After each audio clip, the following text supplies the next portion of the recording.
First of all, I offer my Sastan Dandavat Puspanjali, my heart like flowers, thousands and thousands of times, at the lotus feet of my holy master, my supremely worshipable spiritual Gurudev. Asmadeva Paramaradhatama Guru Pada Padma Nityalila Pravishta Om Vishnu Pada Ashtotarasata Sri Rupanugacharya Varja Sila Bhakti Vedanta Narayan Goswami Maharaj. Secondly, I offer my pranam thousands of times at the lotus feet of my Parama Gurudev and to Srila Prabhupada and all of our Sri Rupanuga Gaudiya Guru Parampara. And finally, I offer my pranam to all the dear devotees, Vaishnavas and Vaishnavis, Vanchakalpatarubhasta, Kripasindubhyavacha, Putitanam Bhavanebhyo Vaishnavebhyo Namo Namah. By the causeless mercy of Sri Gauranga Gauranga, we've been, now this is the 5th lecture on the subject of practical spirituality. So, on the first day, on the first class, 2 classes, we discussed the relationship between faith and reason. Then after that, in the 3rd class, we discussed how by sadhu sangha, when a person develops Shraddha, faith in Sri Krishna, at first that is characterized by deep conviction that Sri Krishna has a very beautiful Sachidananda Vigraha and he appears as the deity in this world. So the devotee dedicates himself to the service of the deity and to the service of his guru, though he may not be able to appreciate or understand other Vaishnavas. Natad bhakteshu chanyesu sabhakta prakrita smritaha. So, after the discussion of those first stages, we gave some example of how the Vigraha is Krishna himself. Pratima nahitumi sakshat brajendanandan. Mahaprabhu said, you are not a deity. You are directly Supreme Lord Sri Krishna himself. So we gave the example of the pastimes of Sri Nathji, that is Sri Gopal, and the Madhavendra Puri. And how Mahaprabhu was relishing that loving relationship and this verse that was spoken by Madhavendra Puri. So then, in the 4th class, we began to discuss the Upadeshamrita, Srila Rupa Goswami, very practical guidance for everyday spiritual life. And we've come now to verse 5. Krishneti yasya giritam manasadriyeta dikshasti chet pranatibischa bhajantam isham susrusraya bhajana bhigyam ananyamanya nindadi shunya ridam ipsita sangalabhya. Now before, we discussed the Prakrita Bhakta, or the Kanishta Adhikari, the neophyte who has faith in the deity and a faith in his guru, but he does not know how to properly associate with other devotees and according to their stage of advancement. So Srila Rupa Goswami Pad is addressing that in this verse so that we can understand how to go to the stage of Madhyamadhikari. So first he's saying, Krishneti yasya giritam manasadriyeta. If someone is chanting the names of Krishna, even if someone has chanted the name of Krishna only once, then from your heart you must respect that person. Don't think, oh, is this person in my institution or not? We are all the Gaura Paribar, the family of Chaitanya Mahaprabhu. And even those who are not in the line of Chaitanya Mahaprabhu, they may also chant the names of Krishna, the names of Lord Ram, the names of Lord Narayan, depending on who is the Ishtadev, which sampradaya they're in. Or even they're not initiated in any sampradaya. just by chance someone gets the opportunity to participate in a kirtan and that person is fallen, wretched and useless and sinful. But Rupa Goswami Pad says, Krishneti yasya giritam manasadriyeta. Respect him from your heart because he chanted Krishna's name even once. Understand? You see, even a very pious person, but who has never chanted the name of Krishna, they are not so fortunate as a useless and fallen person who once has said Krishna. We're not discussing the glories of the person, this is the glories of the name. Do you understand how powerful is Krishna's name? One name. One name of Namabhas, even chanted without faith, can destroy all your sins, past, present and future. So that person, he may appear to be fallen, he may appear to be wretched, but this is material vision. Even the Yamadutas, the messengers of Yamaraj, they thought, oh, we have to take away this Ajamil, he's very sinful. But the Vishnu Dutas came and cut their robes and said, leave him. A great injustice is going on because an innocent man is being taken away for punishment. So what do you mean he's innocent? He did so many sins. Many sinful activities. No, he's innocent. Why? Because Sankityam Parihasam Vas Tobam Helan Evava Vaikuntanam Grahanam Sheshagam Haram Vidu. If someone chants the name of Krishna, even to refer to something else. Like in India, everything is named after some form of God. Gopal's Coca-Cola shop, whatever. Narayan's bicycle repair, whatever. Everything. So, someone may say the holy name to refer to something else, but still the power is there. They may say it for joke, they may say it for some musical entertainment, or they may say it neglectfully, but still, the unlimited power of the holy name, no, not the holy name, only the Abbas, the reflection of the holy name, destroys unlimited sins. So, Krishneti yasya giritam manasadriyeta, then, dikshasti chet pranatibhischa bhajantamisham. But if a person has taken shelter of the lotus feet of Sadhguru and received Diksha and is engaged in serving the deity, and he has Sambandha Gyan, from the Diksha mantras come Sambandha Gyan, a realization of your relationship with Krishna. So that person, he should not be honored only from the heart, but should be honored from the heart, and one should bow down on the ground, give dandavat pranam to such a person. So, more advanced than him, susrusraya bhajana bhigyam ananyamanya nindadishwaniritamipsita sangalabdya. Someone who is bhajana bhigya, not only having some realization of his Vishesh Sambandha, special relation with Krishna, but internally, in his very beautiful Siddharup, spiritual form, is serving the lotus feet of Radha and Krishna. This is bhajan. Bhajan, bhaj dhatu means sevaya, service. One who is actually transcendently serving Krishna. Then what should you do? You should honor from the heart. You should give dandavat pranam and susrusraya. Susrusraya means listen very carefully and follow everything they tell you. Try to serve them and try to be in their association. Ipsita sangalabdha means that the association of such a person is most desirable. So it may be your guru, it may be another person's Diksha guru, then it becomes your Shiksha guru.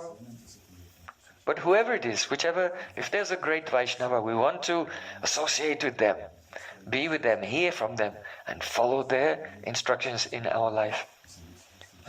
So Srila Rupa Goswami Pad is showing how the Madhyamadikari will behave, seeing that Vaishnavas are on different levels and they should be honored according to their stage of realization. It's difficult to know who is on a very high stage, but Rupa Goswami in this verse is giving a clue. He said, Nindadi shunya ridamipsita sangalabdha. That person, though you cannot see into their heart whether or not they are serving Radha and Krishna in the Nikunjas of Giraj Govardhan, Chamakund and Radhakund.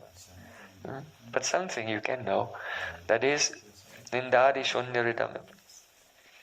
That such a person, their heart is completely devoid of the tendency to criticize others. And we discussed that yesterday. How when one is seeing Krishna everywhere, Stavra Jangama Dekina Dekitaramurti, Savatra Hoinija Ishtadeva Spurti. The Uttam Bhagavad is seeing Krishna everywhere. So then there's no spirit to criticize this one and that one because he's very blissful. Seeing Krishna in everything. So, in the next verse, Srila Rupa Goswami Pad, he's explaining, well, what will happen if you meet such a great saint? But you see some fault. You see some fault in him. Rupa Goswami is saying, don't see any fault. You should reconcile it in this way. Dhrishta subhava vapusa chadosaya dristva subhava janita vapushast dosha na prakritatamiya bhakta janasya pasyat gangam basam nakalu budbuddha pena banka brahma dravattam atigachiti nira dharmai. Meaning is that the Ganges is pure, always. But in the rainy season, then you'll see there's mud and foam and branches and different types of debris floating in the Ganges. That was at Rupa Goswami's time. Now you'll see so many things floating. Kali Yuga has progressed. So then you may conclude that the Ganges is impure. But no, Ganges is always Brahma Dravatta. It is liquid Brahma, liquid spirit, transcendental. Completely. It is the Charnamrita of the Supreme Lord. The water that has bathed Sri Krishna's lotus feet. So, though you may see that the river is polluted, but if you bow down to Ganga Devi and offer prayers, Devi Sureshwati Bhagavati Gange Tribhuvanatarini Taralatarangi, you pray to Ganges and offer arti to Ganga, take bath in Ganga, do achaman, sprinkle on your head, then you'll experience how your chitta is shining. From the effect you can understand it. So in the same way, if you see a fault in an advanced Vaishnava, oh, he has a cough and cold, how can he be transcendental? He's wearing spectacles or an hearing aid. Something. Oh, he had to go to hospital for the heart operation. So how can he be transcendental? No, don't think like this.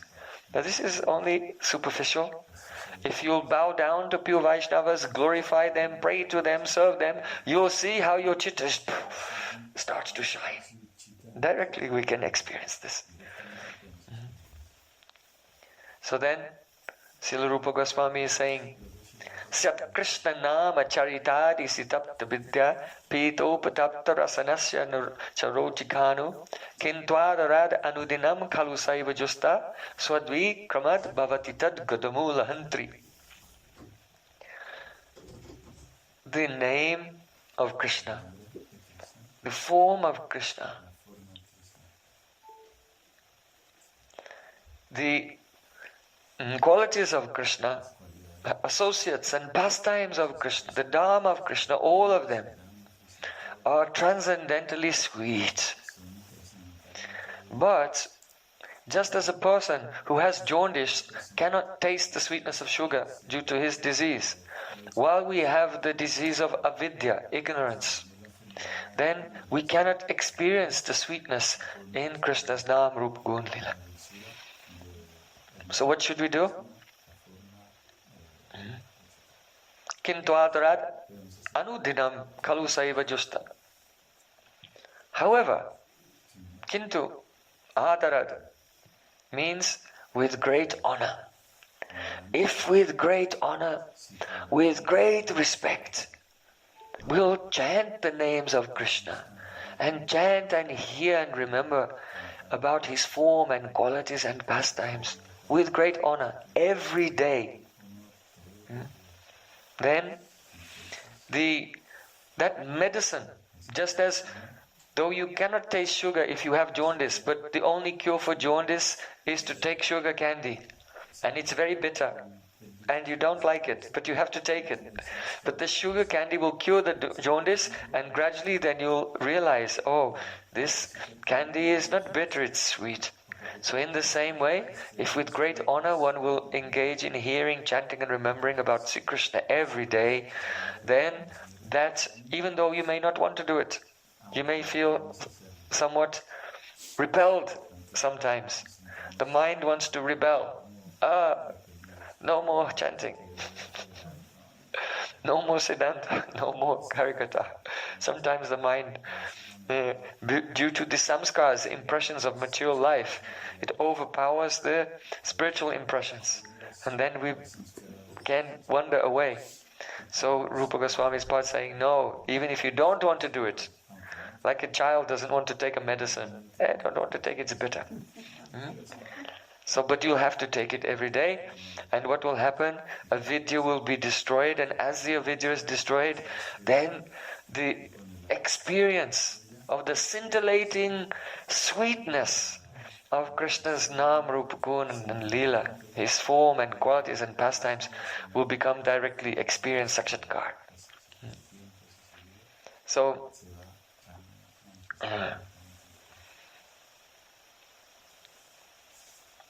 one may say, I am hearing these instructions of Upadeshamrita, but it's very difficult to follow, because my mind and senses are like wild horses, very difficult to control. What can you do? Oh, pray to Sri Chaitanya Mahaprabhu. Kala kali balina indriya vairi varga Sri Bhakti Magaya Kantaka Koti Ruddha Ha ha koyami vikalake maham karomi Chaitanya Chandra Yadi Nadya Kripam Karosi. Srila Prabhupada Saraswati Thakur is saying, Kala Kali. What time is it? Kali Yoga. A very terrible time. The atmosphere is so charged with the very thick tamagun and rajagun everywhere. The whole atmosphere, all the activities of the people are unfavorable. And therefore, in this time which is very rajasic and tamasic, kala kali balina indriya vairi varga, the senses, the indriya, have become balina, strong, very powerful. And these senses, they're a vairi varga, like a group of enemies trying to destroy us. And Shri Bhakti Maga Yakantaka Koti Ruddha. And the path of bhakti is covered in so many thorns.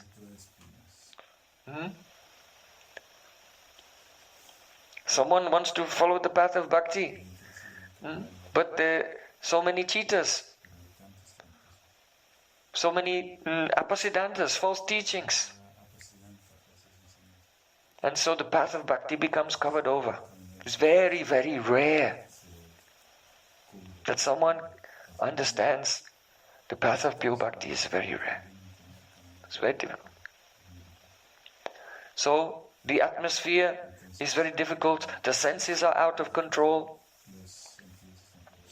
Ha ha koyami vikalake maham karomi. Oh, what will I do now? I am very much afflicted with anxiety. Chaitanya Chandra Yadi Nadya Kripam Karosi. What will I do if, moon like Chaitanya Chandra, if you will not give your mercy to me? So Chaitanya Mahaprabhu is very merciful. Apni karimu bhakta bhava yang kare, apni achari bhakti shikamu sabari. See, Krishna said, I will appear in this world in the mood of a devotee, Chaitanya Mahaprabhu. And I'll teach everyone how to practice bhakti by my own example.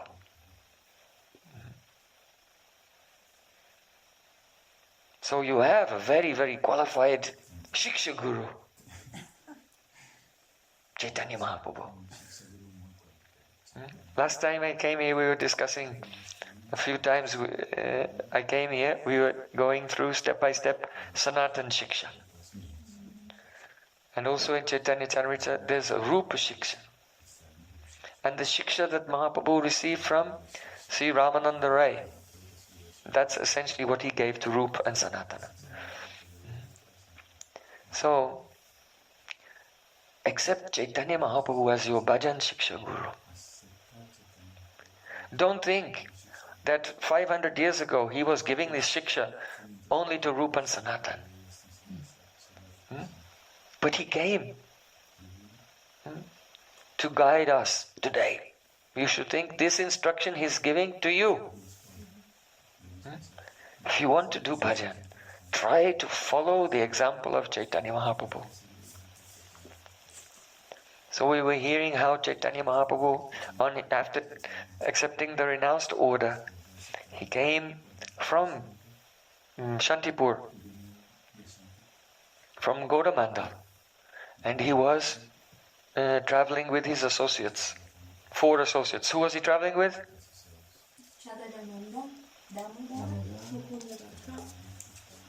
Jagadananda, Damada Pandit, Mukunda Datta, and Nityananda Prabhu. Yes, okay. So 3 persons remembered the 4 associates. And they came to Ramuna. And there in Ramuna, at the lotus feet of Kirchor Gopinath, there Mahaprabhu told the history of Madhavendra Puri's life. And when he told that history, after telling that history, then Mahaprabhu said that at the end of Madhavendra Puri's pastimes in this world, he was uttering a verse again and again. And by this very verse, he attained a siddhi, complete perfection, and went to Goloka Vrindavan. What was that verse? We can chant. Ai dina dayata natahe mathura nata kadava lokshase hridayam tvada loka kataram daita brahmyati kim karomyam. So Mahaprabhu explained that this verse is like the moon. As the moon has illuminated the whole world, so this verse illuminates the whole world. As a jewel is very valuable, so among the jewels of all the poems of rasa, this is not a sparshamani, a chintamani, but it is the kaustubhamani. There may be many sparshamanis, there may be many chintamanis, but there's only one kaustubhamani on the heart of Krishna forever. So among rasic poetry, this is the kaustubhamani. This, when Madhavendra Puripad uttered this verse, and we should say that Mahaprabhu explained, actually these are not his words, these are Radharani's words. And only by Radharani's mercy was there a spurti, an appearance of this verse in the heart of Madhavendra Puri. And when he uttered this verse, Madhavendra Puri opened the door to the treasure of Krishna Prem. Indeed, in the parampara of Madhvacharya, until Madhavendra Puri, there was no rasamai upasana. That means service towards Krishna, which is full of rasa. Kevala madhurya mai rasa upasana, no mood of opulence at all, completely in raga marg,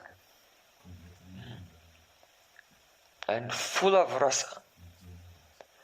Madhavendra Puripad is considered to be the sprout of the wish-fulfilling tree of Krishna Prem. And that sprout grew, and Mahaprabhu himself became the trunk of that tree. And some branches came out, Nityananda Prabhu and Advaitacharya, and Gadadhar Pandit, like this. And then from them, their disciples and their disciples, and you are all like small twigs, trying to attain the position of small twigs on that tree. So, when Mahaprabhu uttered this verse, he fell unconscious at once, fell to the ground unconscious. And then Nityananda picked him up in his lap and was caressing him. And Mahaprabhu was weeping. Then he opened his eyes and looked around and jumped up. And he began running here and there, crying, sometimes laughing, jumping, shouting. And he was trying to say the verse, but he could only say the first two words, Ayidin, Ayidin, Ayidin. So, Mahaprabhu, his body was covered with the sattvic bhavs. So Srila Krishnadas Kaviraj Goswami, he's saying, Kampasveda pulakasu stamba vaivarnya nirveda vishara jadya garabhasha dainya. Mahaprabhu was trembling, he was perspiring, his hairs were standing on end, tears were flowing from his eyes, he was becoming stunned, his complexion was fading, changing color. And he was experiencing so many waves of emotions. Nirved, Visha, Jadya, Garava, Harsh, Dainya. This is the outer symptom. But what was going on? What was Mahaprabhu relishing? Krishnadas Kaviraj Goswami Pad said, no fourth person has experienced this, fully tasted this verse. Radharani was the first person to taste this emotion. By her mercy, Madhavendra Puri was the second. And then Krishna in the form of Mahaprabhu was the third. And there's no fourth person.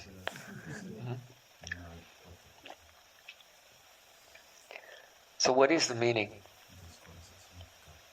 We'll just look at each word first, and then we'll try to bow down to this verse and pray that some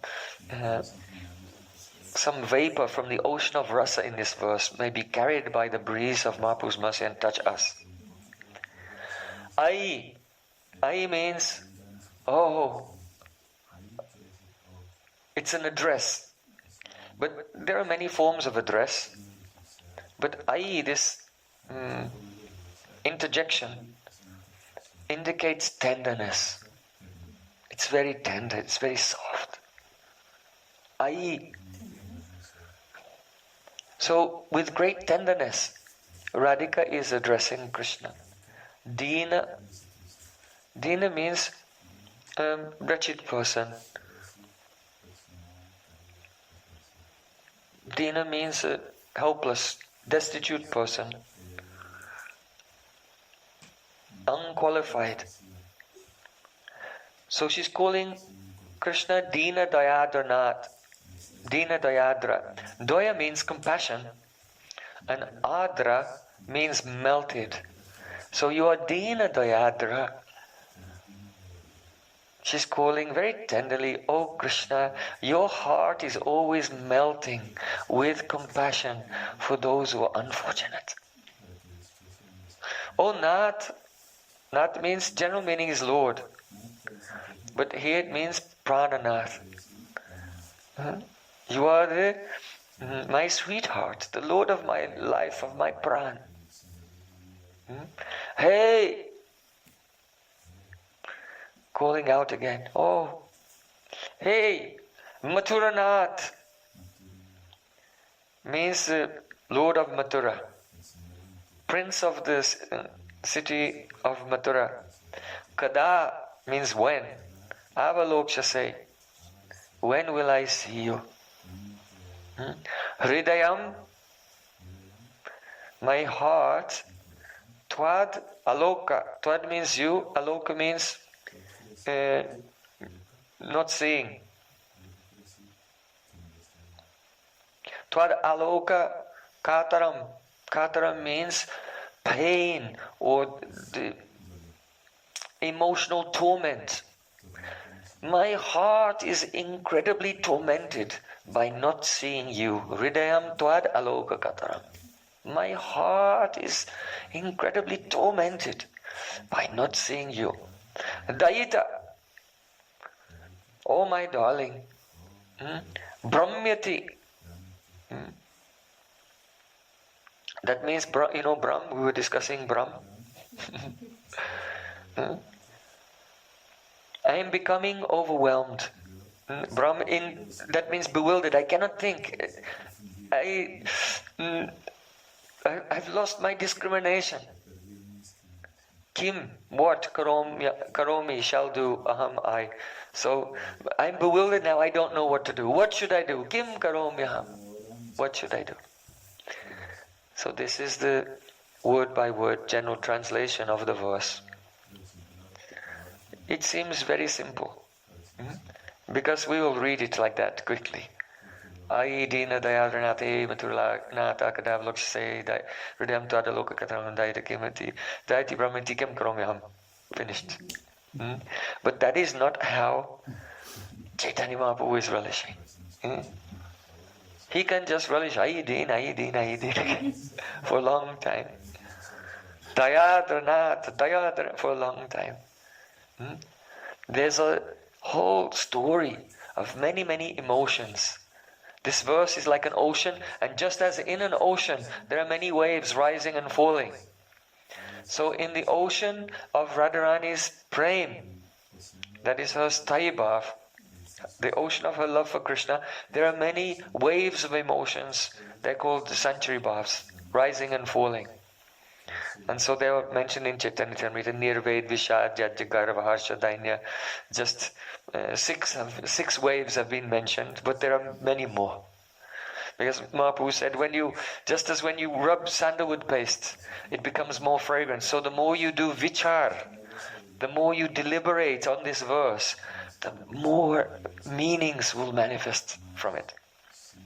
So, Rasik Vaishnavas understand that it is the nature of rati, or the sthayi bhav, love. It is ushna. Ushna means hot or volatile. It is volatile. You know, if you have some chemicals that are volatile, they start reacting everywhere. So it's the nature of love that it's very reactive, very volatile. Ushna.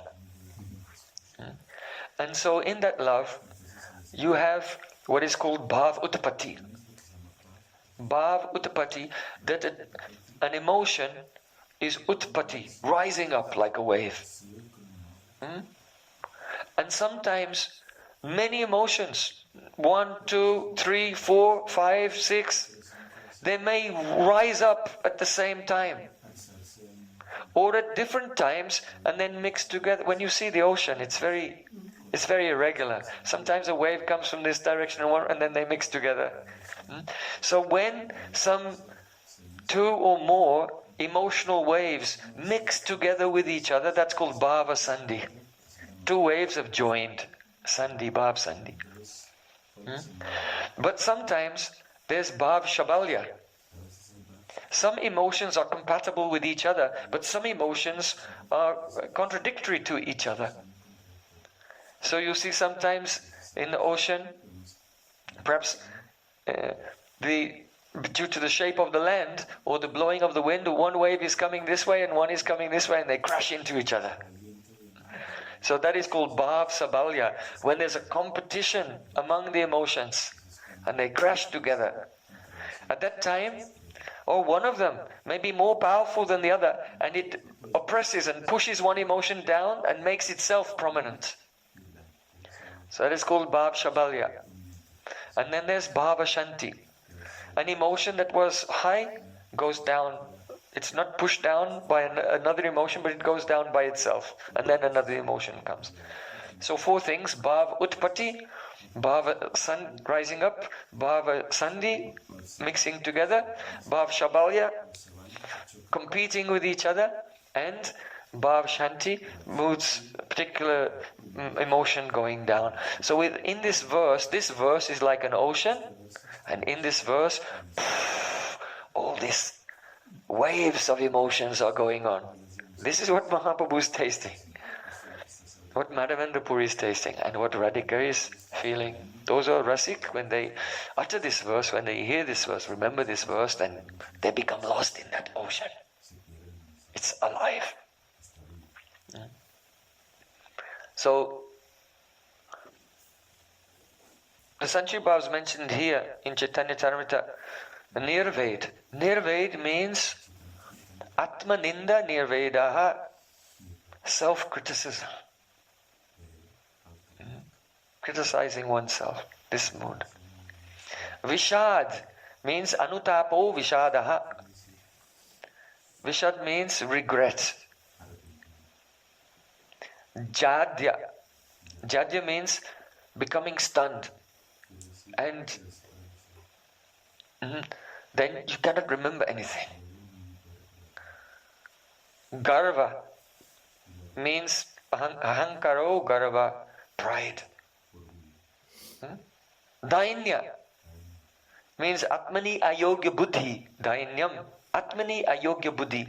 The awareness, the self-awareness that I am completely worthless and unqualified.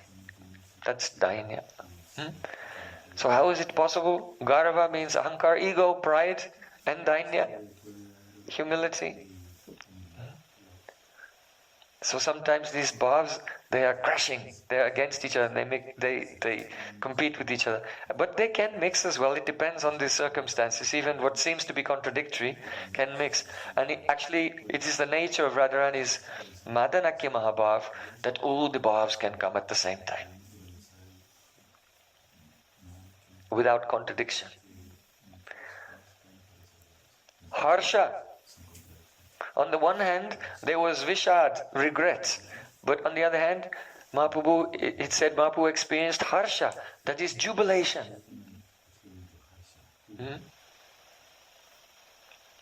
And though it's not mentioned here in this verse, there are many other Sanchari Bhavas like Asuya. Asuya means some hostility to someone. That is called Gunepi Dosharopanam. Asuya. Even though a person has good qualities, but still you superimpose some faults on that person. Just like Sri Krishna. He's Sadguna Sagar. He's the ocean of good qualities. But sometimes Radharani, when she's upset, she imposes so many faults on Krishna. So that Sanchari Bhav is called Asuya. There's Pranay in this verse. There's Man in this verse. And especially, we should know that this verse is in the mood of Mathura Viraha. Mathur Viraha. Mathur Viraha means Krishna's gone to Mathura and Radhika is left behind in Vrindavan, and she's extremely aggrieved in separation.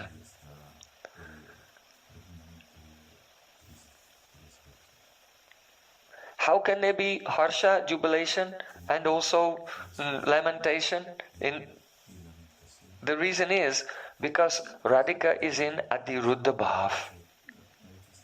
Prem, Sneha, Man, Pranay, Rag, Anurag, Bhav, Ruddha Bhav, Adiruddha, Modan, Mohan, Madan. These are the stages. So Ruddha Bhav is only in the gopis of Vrindavan. No one else has this Ruddha Bhav. The queens of Dwarka don't have it. Sita Devi loves Ram, but she does not have Ruddha Bhav. Some portion of the symptoms of Ruddha Bhav may come in Subal and some of the Priyanama Sakas, but not independently, only in the wake of when Braj Gopis have that Bhav, then it may manifest to them also.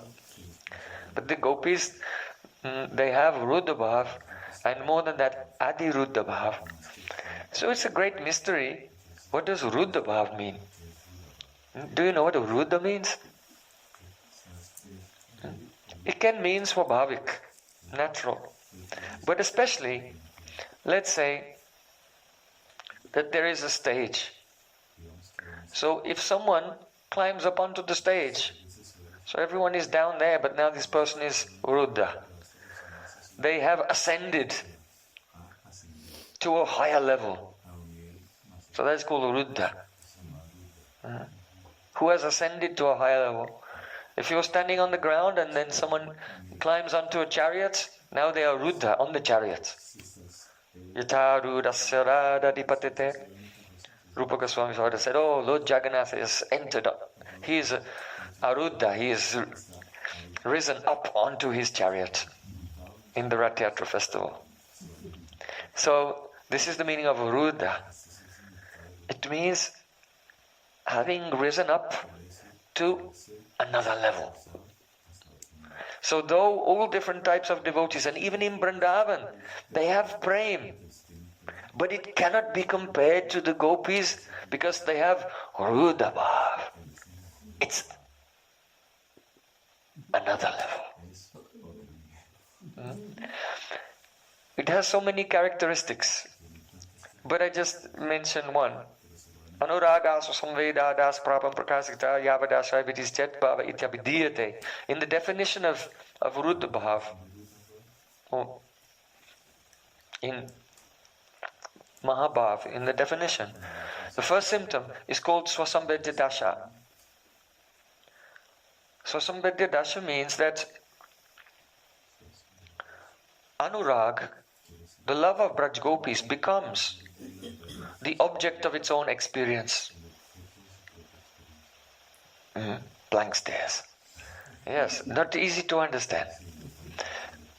You should know that the bhakti is the play of Samvit and Hladini. So you have thoughts in your mind. So the transcendental associates of Krishna also have thoughts. But the waves, the vrittis of their minds, there are two types.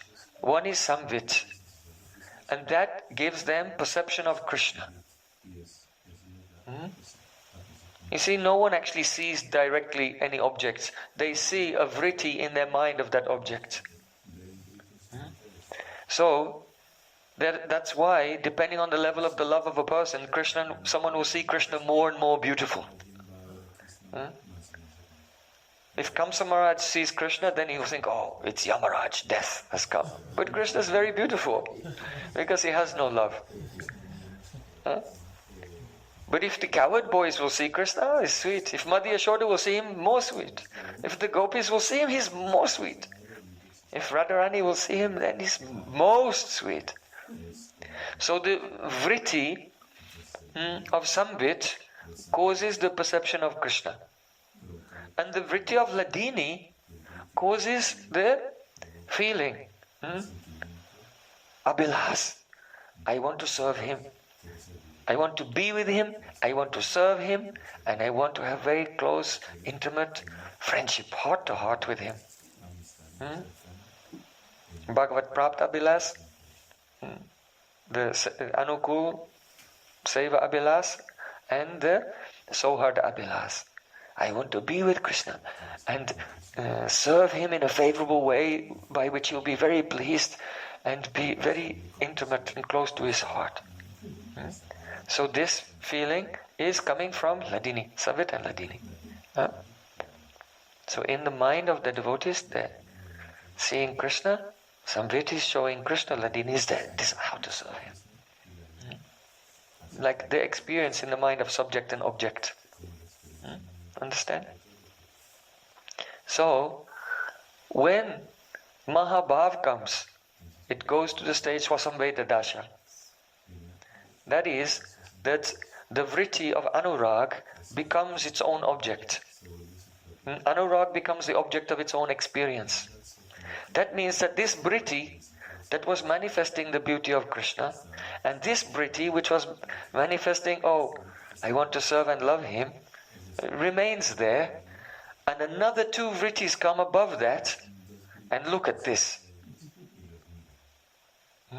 Understand? So now a Samvit Vritti has come, looking at the experience of Krishna in the mind and the experience of the person who's seeing Krishna, subject and object both. So then that person is experiencing Krishna and themselves from a third point of view.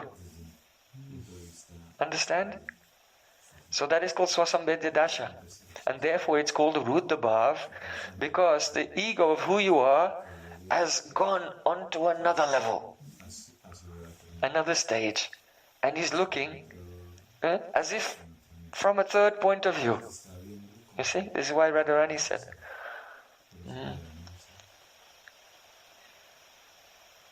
Na so ramani, na so ramana, na hama ramani, dui manu manu bhava peshla jani.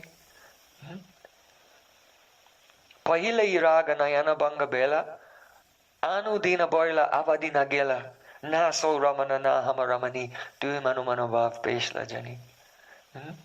Oh, in the beginning, my love for Krishna began just when two eyes met two eyes. And at once, when we looked in each other's eyes, then this love appeared. And then very quickly, day after day, it increased and became unlimited. And now, I realize I am not Krishna's beloved and he is not my lover.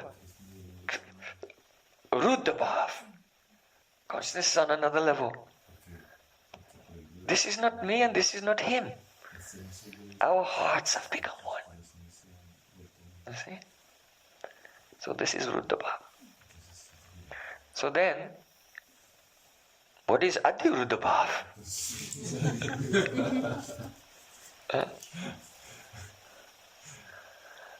Oh, just as the vritti of Samvita and Ladini was set up on another level, but it's increasing all the time. It will go on another level. So like this. And in Radhika it becomes unlimited. Just like if you have a candle and you put a mirror this side, then there'll be two candles. And if you put a mirror that side, then there'll be three candles. No, how many candles will there be? Unlimited. So Radhika's bhav is like this. How she's relishing Krishna, outwardly and inwardly, in so many ways, cannot be expressed. So this verse, this is Adiruddha Bhav, okay? This verse is spoken in Adiruddha Bhav. And in this Adiruddha Bhav, there is incomparable happiness and distress. Both. Why? It's just like, how can you have happiness and distress at the same time? No. You must have happiness and distress at the same time in order to taste. You see? If you are hungry and you're eating, it's very nice. But if you are not hungry, then eating, if you're only hungry, it's only pain. And if you're eating and you're not hungry, then it's also pain. So when is the happiness?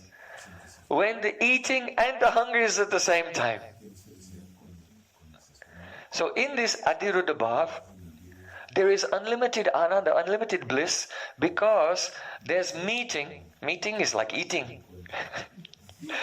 And separation is like hunger. And both are there at the same time. So there is such bliss in Adiruddha Bhav. Even all the bliss in the whole universe and all the universes together cannot equal this joy. Because at the time of separation, there's meeting in the form of spurti. Different kinds of spurti. Sometimes inside, sometimes outside. Sometimes the spurti outside is being seen, but not believed.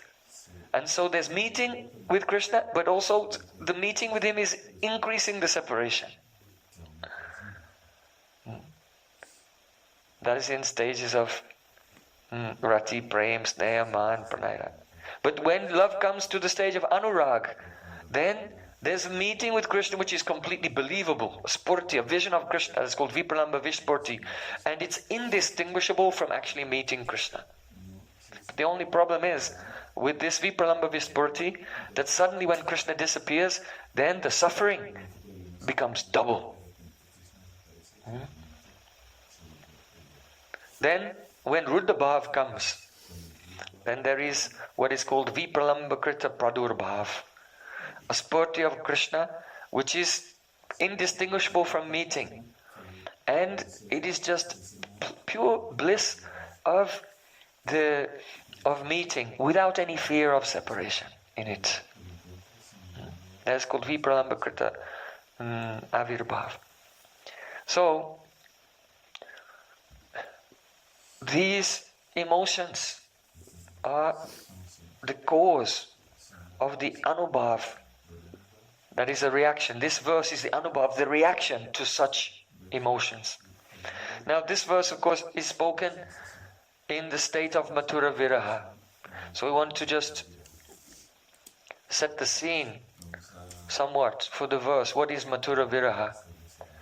Perhaps you know that Kamsa Maharaj, he sent so many demons to Vrindavan to kill Krishna. But they never came back. After some time, Kamsa Maharaj realized there must be some mystic power in that forest of Vrindavan. So we cannot kill this boy there. But if we can bring him from Vrindavan to Mathura, then I'll be able to kill him. So he came up with a plan. Oh, coward boys, they like wrestling.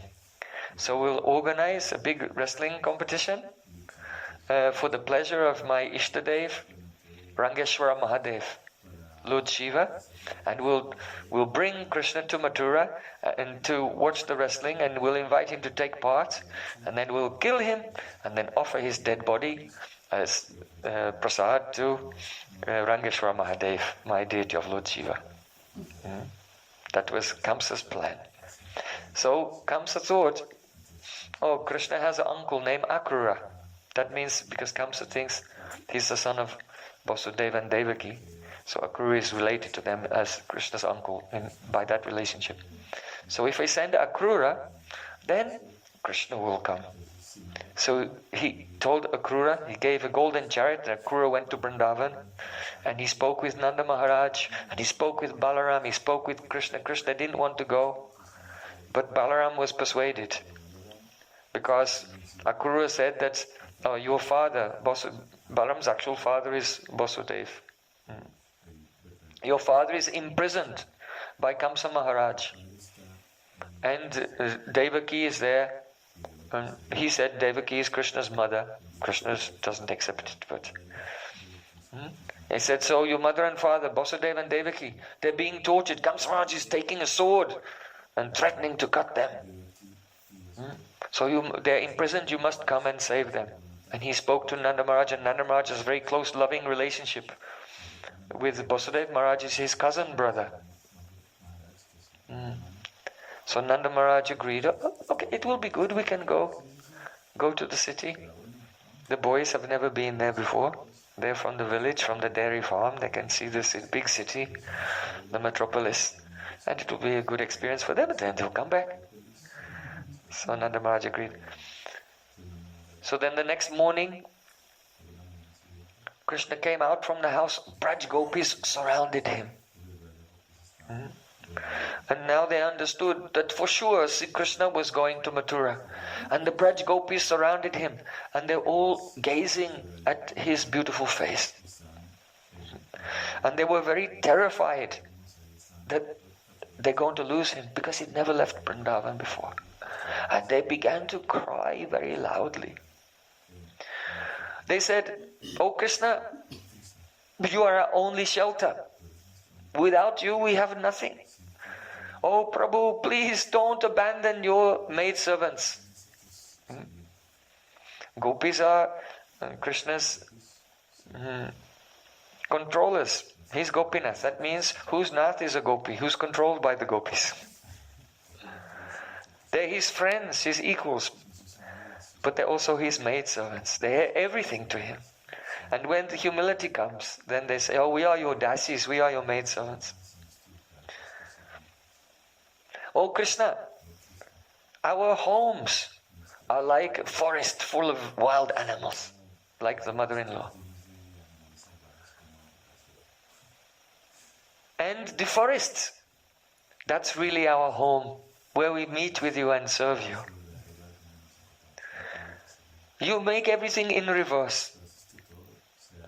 Without you, friends become enemies. With you, poison becomes nectar, but without you, even nectar becomes poison. Please, don't go. If we don't see your smiling face, we'll definitely die. Now you know that love is never expressed openly. Because it's like a candle inside the house shines out through the windows. So love is like a candle in the heart, shines out through the eyes. It's not expressed openly.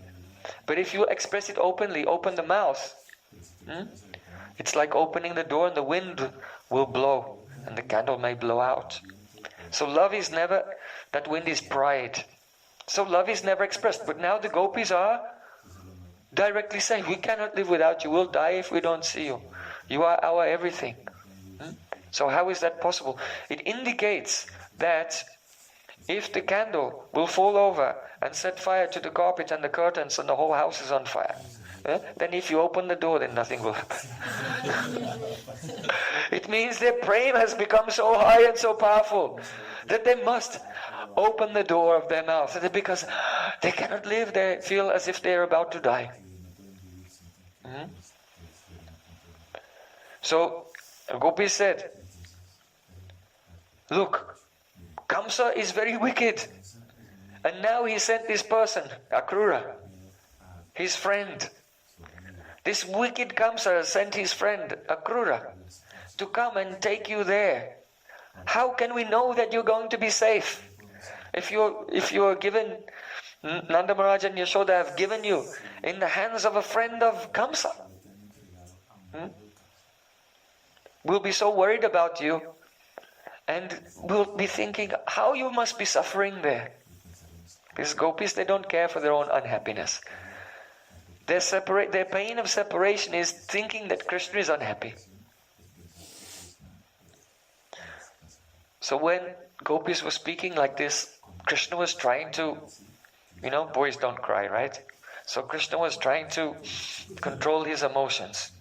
But he could not stop, and now tears were coming. And he was wiping away his tears. Krishna said to gopis, actually, Kamsa is very weak. There's no need to worry or be afraid of him. But even though he's weak, he's become so aggressive and he's giving problems to my devotees. So don't worry, I'll go there, take care of him and save my devotees. And then I say, I will return. I will return very soon. So, if someone is leaving and you cry, that's because you have to leave a place at an auspicious time. But if when you're leaving someone is crying, that's considered to be inauspicious, so then the journey will not be good. So Krishna told Gopi, don't cry, I am leaving now, so you don't cry because it will make it inauspicious. So now gopis are in a bind, right? Because they don't want to make it inauspicious for Krishna. But how can they not cry? Krishna spoke like this.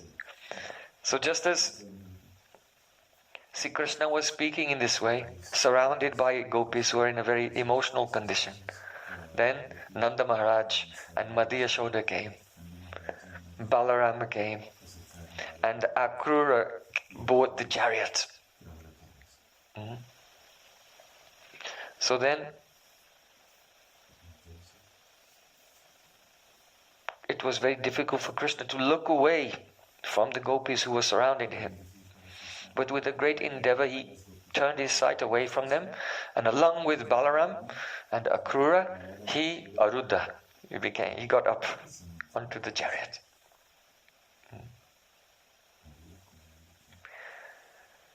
So then Braj Gopis were crying, and when Mother Yashoda saw this, she could not control herself, and she began to cry also.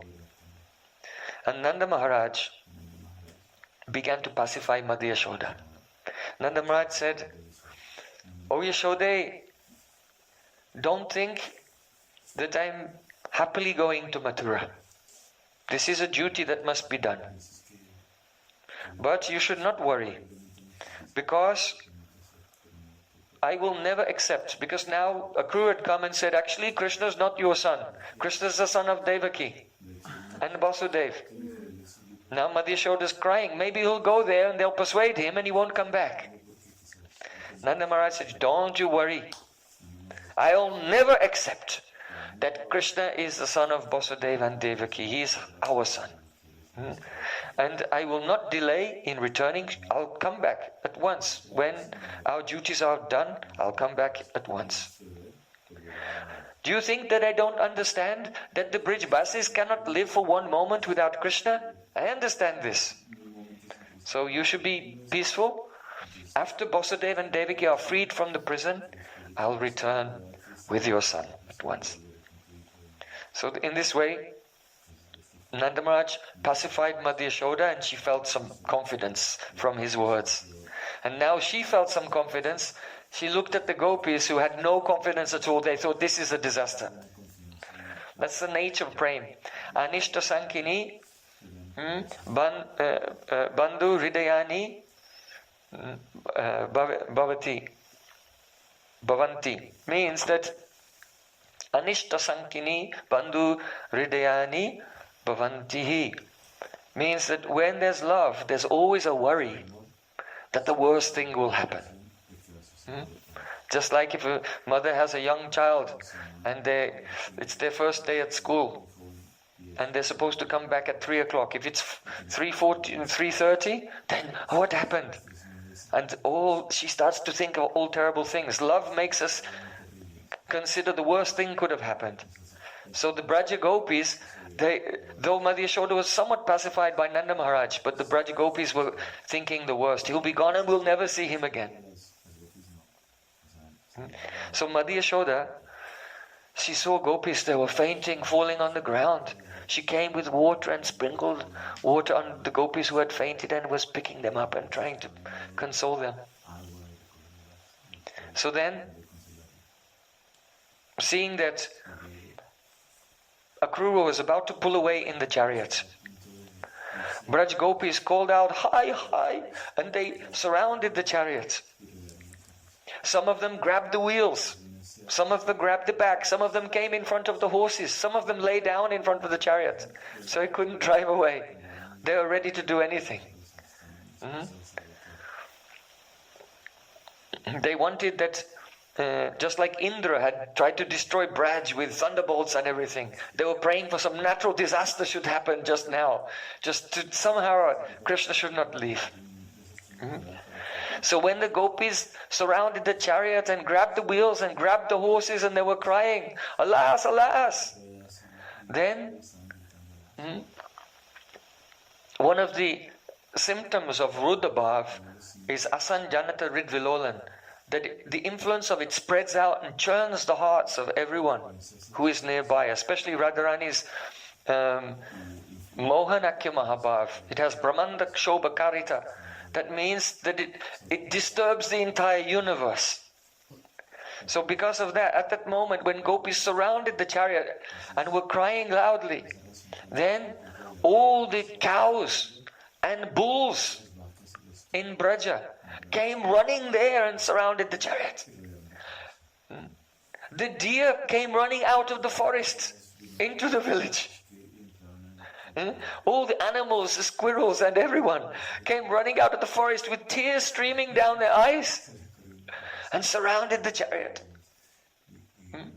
The birds were assembled in the sky above the chariots and were flying around and shrieking. It was very painful, emotional moment. The stones on Giriraj Govardhan are like hearts which were broken, and the stones cracked and began to roll down the hill and bring the trees down with them.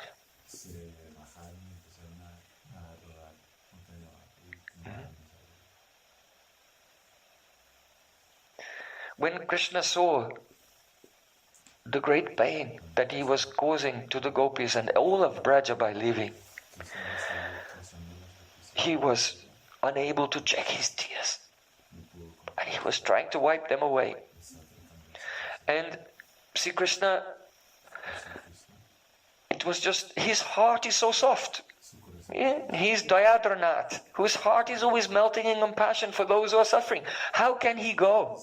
He can't go. And he started to faint, lose consciousness completely. So he was about to fall. And Akrura, he had the reins in one hand, and with the other hand he put an arm around Krishna's waist. To show to everyone, I will not let him fall. But actually Akrura wasn't thinking, I'll not let him fall. He was thinking, Krishna might try to jump off the chariot and go. So I'm going to hold on to him and get the horses going. So as Krishna, he became unconscious, and Akrura was holding him up with one arm. Then Akrura looked at Balaram and Nanda Maharaj and said, they gave him a signal, and then he cracked his whip and the horses began to move.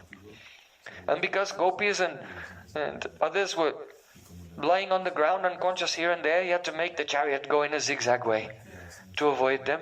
And then he was gone.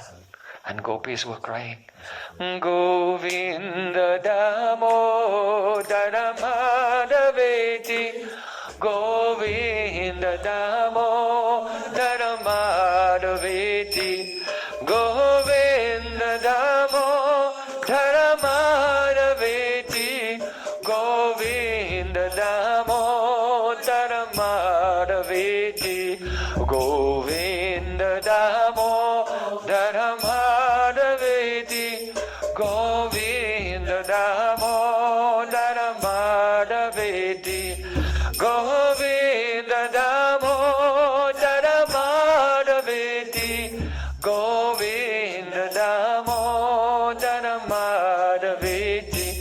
Hey Krishna, hey Adava, hey Saketi. Oh Krishna, oh Yadav, hey Sakha, oh my friend. Govinda Damodara Madhaveti. Govinda Damodara Madhaveti. Where does it come from? From Srimad Bhagavatam. Gopis are crying and saying this when the chariot of Akrura is driving away.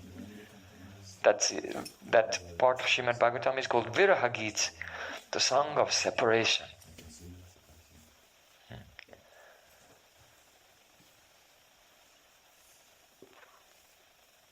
So this is Mathur Viraha. Now Krishna has gone, now what?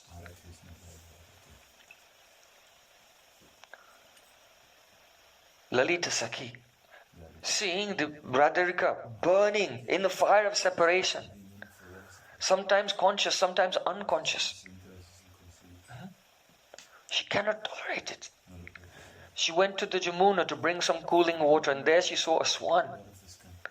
And because she is so disturbed by separation herself, her buddhinash, her intelligence is destroyed, her vivek, her discrimination is lost.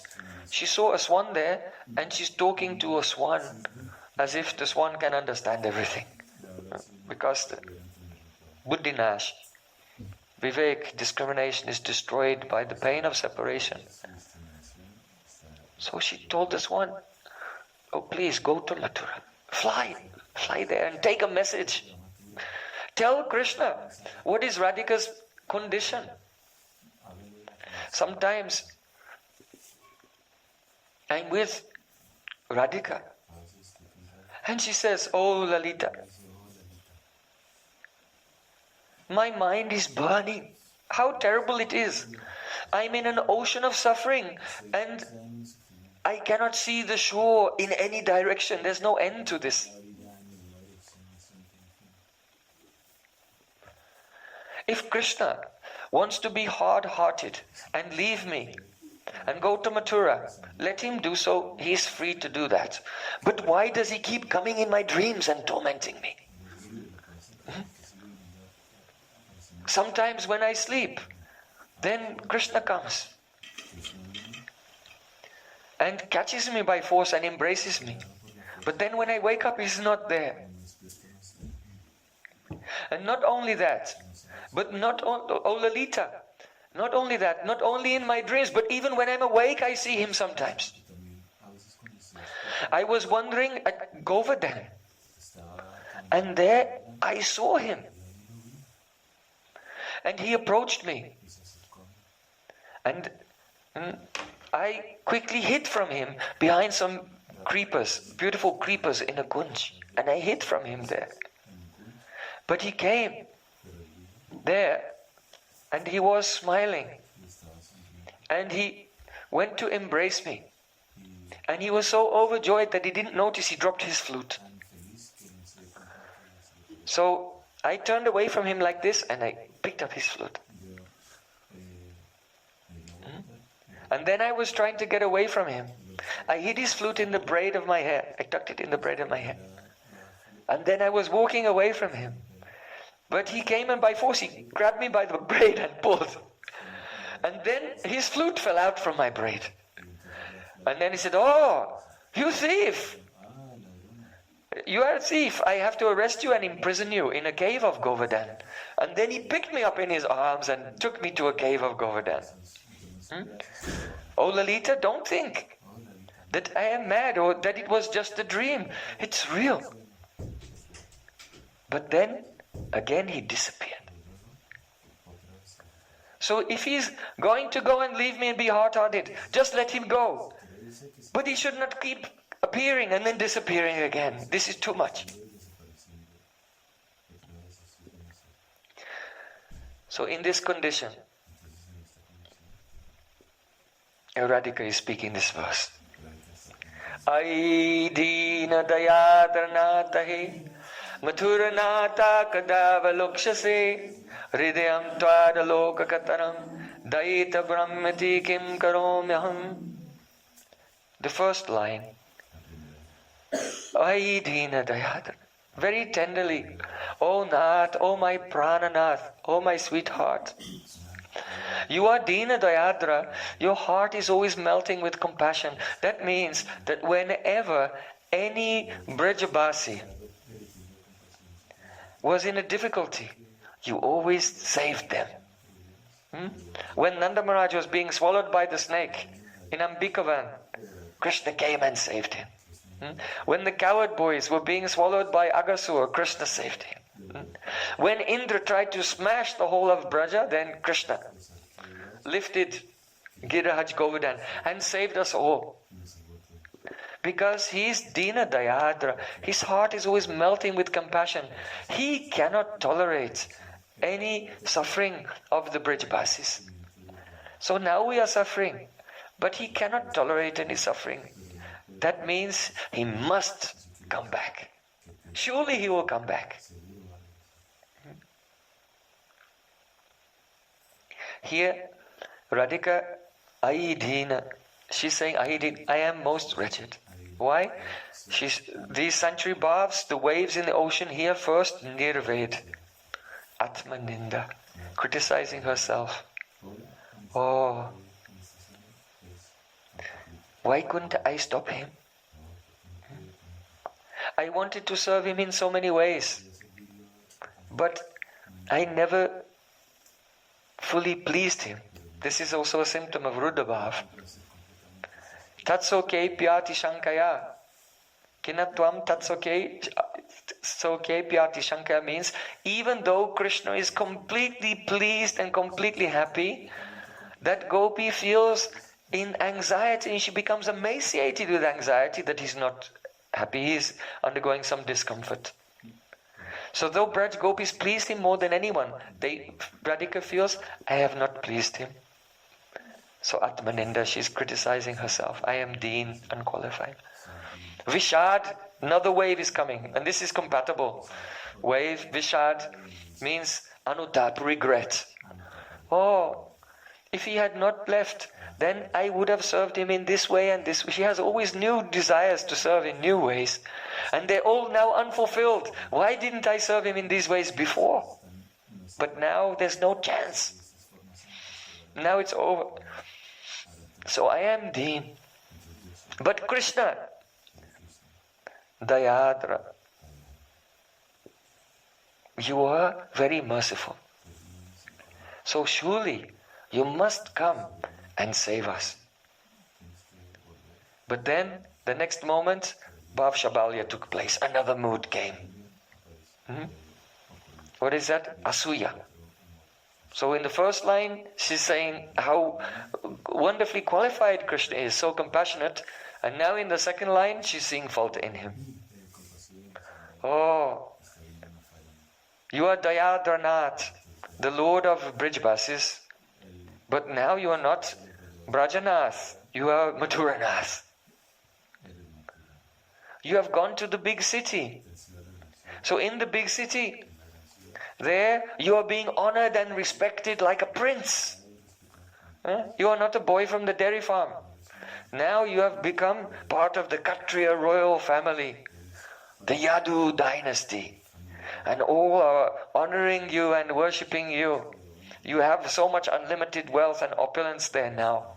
So why will you remember us, cowherd girls who are milking cows and living in the dairy farm, in the Goshala?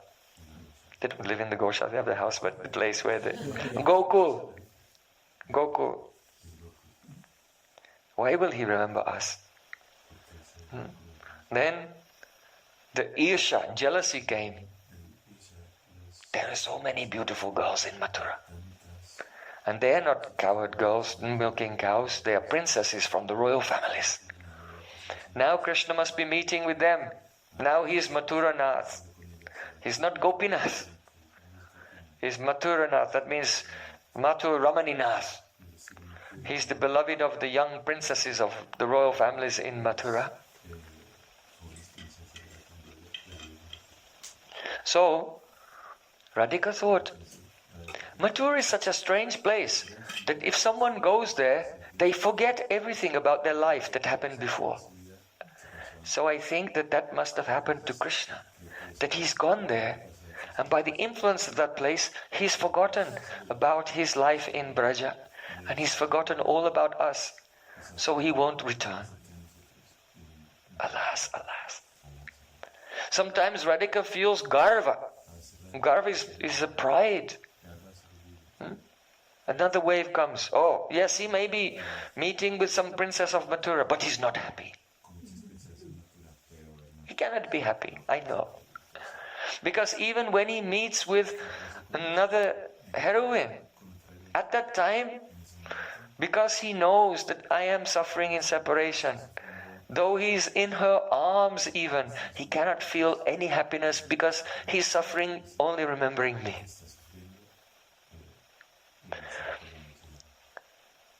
But I don't want him to suffer. He should come back. So sometimes garb comes. That is the ahankar, ego. Without me, he cannot be happy, even if he's with some beautiful girl there. And then you have the Kanta Slikshepa Mohanam. Kanta Sleshe Murchana means that Krishna is meeting with a very beautiful princess. But when he's meeting with her and she embraces him, but he's only remembering Radhika, and Krishna faints. By the power of Radhika's love, who is far away in Mathura. So Mathura Nata Kadavalok say, when will I see you again? And when she called out, Kadavalok say, when will I see you again? Then Jadya came. Jadya means becoming inert, becoming stunned. So,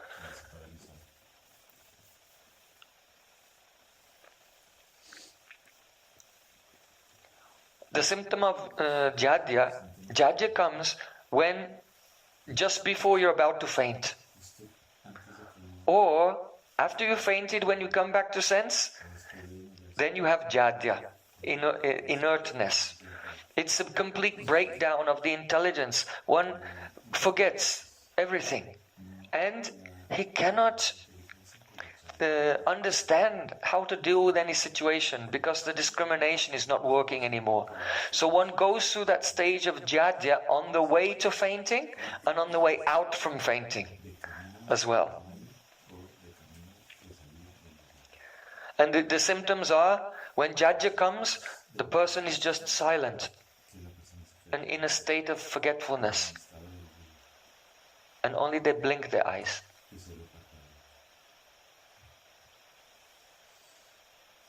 Radhika became like this. Hridayam tvada loka kataram. Not seeing you, my heart is breaking. This indicates the unspeakable suffering in the stage of Mohanakya Mahabhav. This suffering is so intense that the waves of this emotion go out, and even the fish in the Jamuna begin to cry. The whole universe becomes disturbed. Hridayam tvada loka katam. Daita brahmyati kim karomyaham. Daita means my darling, my beloved. There is some pranay. Pranay means confidence. The confidence that he is my beloved and cannot leave me. Not possible. If he'll go, but he cannot leave me in the heart. He cannot become indifferent to me under any circumstances. Just like in Pranay Geet, Krishna is showing indifference to the gopis. Oh, why did you come here in the middle of the night? Was it to see the forest? It's beautiful, isn't it? You've seen it now. Go home. Husband's waiting for you. Huh? Krishna spoke these words, very heartbreaking words to the gopis. But they didn't accept them. Why? Pranay. It cannot be true. I am yours and you are mine and this is forever. So Daita. If you can come or if you cannot come, but I am yours and you are mine. Daita, Brahmyati, now I am confused. Why? Oh Daita, my beloved, I am remembering our beautiful pastimes together. And remembering this, now I am becoming confused because you said, Ayasya, I will return. In a few days, just now I will return. But now so many days have gone by. And what are those days like?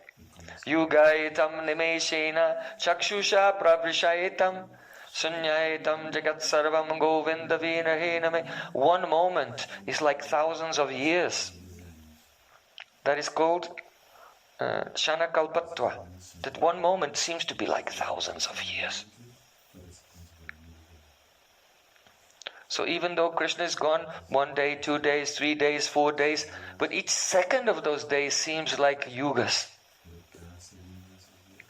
But on the other hand, Purnamasi Devi has said, Krishna always keeps his promise.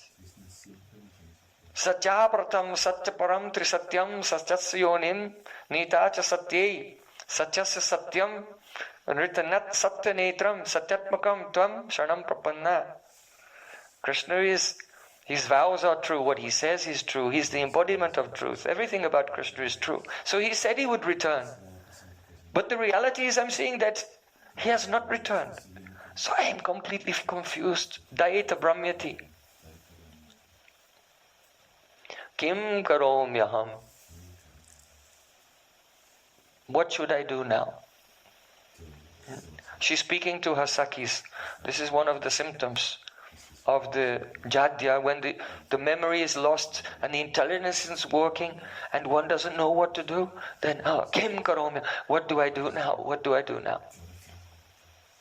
But jadya is the stage just before fainting. So then Radharani fainted. And this is why when Mahaprabhu, he uttered this verse, he uttered the whole verse, and when he got to the end of the verse, he fainted. Then afterwards, when he came back into sense, he could not say the whole Ayedin, Ayedin. So Radhika fainted. But you should know that what is this fainting? In Golok Vrindavan, not only in Golok Vrindavan, in Bhoma Vrindavan also. Vrindavanam pratyajya padamekam nagacchati. Krishna never leaves. He never leaves. When Krishna went to Mathura, even he didn't leave. Just like in the Rasa Leela, when Krishna hid from the Braj Gopis, and he was from a hiding place watching their separation moods. But really he was there. So similarly, he didn't go to Mathura. He did, but he didn't leave Vrindavan, because Krishna can expand himself. So Krishna was there in Aprakat. Though no one could see him, he was there. So what happens when Radhika has very intense spurti, or when Radhika faints and becomes outwardly unconscious? She's entering from the Prakat Leela, where Krishna has gone with it, and going into the Aprakat Leela. Where Priya Priyatama, that is the Priya Radhika, and Priyatama, her most dearmost Krishna, are always together enjoying their beautiful Nikunja Leela. When she faints, she's going into the Aprakat Leela, Nitya Leela. So the last word of the verse is not the last word, it's only the beginning.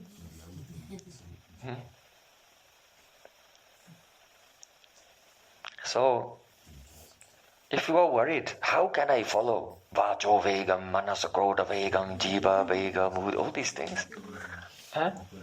Then Krishna himself came into this world as Chaitanya Mahaprabhu. He said, look, I'll show you. Watch me. Aidina Dayadanatahi. By his life, by his teachings, how he was absorbed in relishing this verse and verses of Srimad Bhagavatam and so on. He's showing by his own example. So if you will only speak about Krishna, hear about Krishna, remember Krishna, and relish these topics, how deep they are. We are not even scratching the surface. It's so unlimited.